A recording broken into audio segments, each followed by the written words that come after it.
All right, folks, switching gears. Very good op-ed piece, heaven forbid, by an economist the other day in the Wall Street Journal. John Cochran's been on this show. It's called Incompetent Elites Make Trump Look Appealing. Well, they should.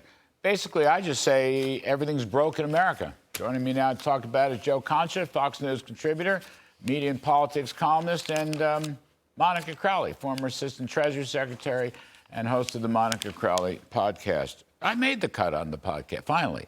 Yes, you did. And Joe has also been on my podcast. Well, I knew that, Joe. You get in before I get in. John Cochran writes a really interesting story. This is a theme of mine. Been talking about it. America's broke. Biden administration's broke. Biden administration has made America break down. But, I mean, it's stuff. We talked about foreign policy, Iraq, Afghanistan, Ukraine. We could talk about health care. We could talk about Obamacare. We could talk about the FBI. We could talk about the Russian hoax. We could talk about COVID. This is all stuff that Cochran wrote about. We could talk about censorship, schools, universities, dysfunctional immigration, needless to say. Even with Trump, 91 felony counts, which is a complete joke, disqualifying from the ballot. And then, of course, in economic terms, we talked about it with Steve Moore just a moment ago, too much spending. I mean, yes, the economy is stronger, but it's all government spending. So what is everything's broken, Monica. Mm-hmm. Now, on Ronald Reagan's birthday, I don't like that one bit because Reagan showed us how a country in decline can be rescued. That's the key point, is it not? He was the optimist. Well, yes, and it can always be turned around. I'm a happy warrior and an eternal optimist, as I know both of you are as well, so it can be turned around. But it's going to require a distinct change in leadership, strong leadership, President Trump to take the reins once again. Consider the economy. Donald Trump turned around the U.S. economy not once but twice. Once after 8 years of a stagnant economy under Barack Obama when he first came in, and then the second time after COVID, this unprecedented crisis where we shut down the U.S. economy, he brought the economy back so he can do it a third time. All of this, that column by Cochran is excellent, but I take issue with his description of incompetent elites.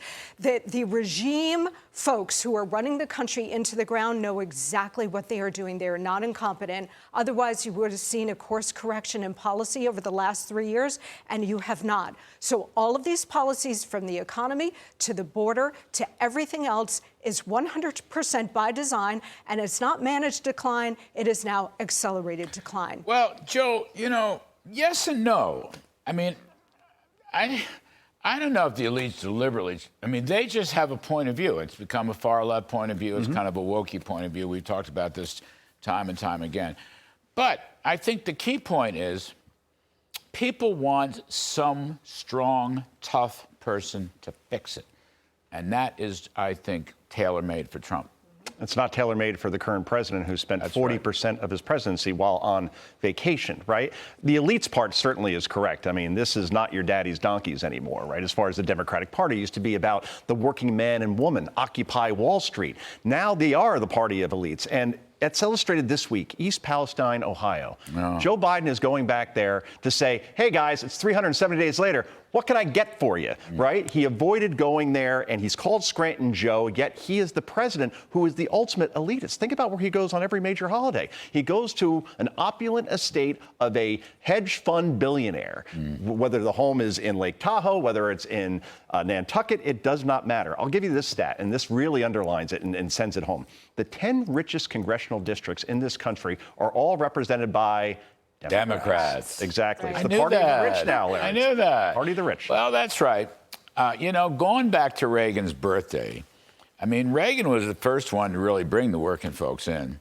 As I said, he filled their lunch pails to overflowing, and he stood up to Soviet communism and whooped them.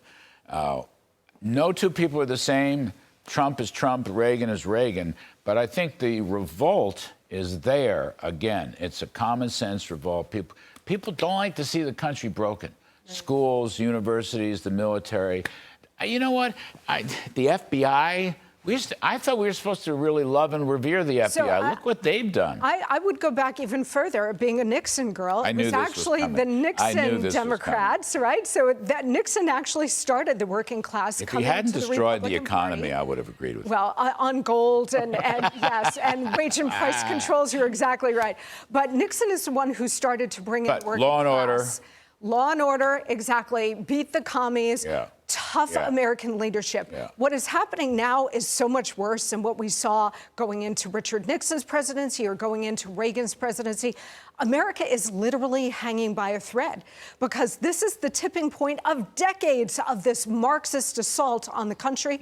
We've now reached the logical end. That requires tremendously strong American leadership, not traditional establishment GOP politics, but a real Drain the disruptor swamp. like Donald Trump. Joe, quickly. Yes. Do you think that the average family, working folks, believes that America can be turned around and regain its greatness? If you have the proper leadership and direction. Right. Yes, absolutely. They have given up hope. No, we're an optimistic country. And this election may be about that. Yes. And that's what Donald Trump needs to drive home. Optimism that a better day is coming. Shining city on the hill, hope and change under Obama, make America great again. Those are the slogans that win, not that guy's Hitler, vote for me. Oh, God, good point. That is a great point. Thank you. Joe, Concha, Monica Crowley, and Monica Crowley's podcast, which I'll never see the light of day.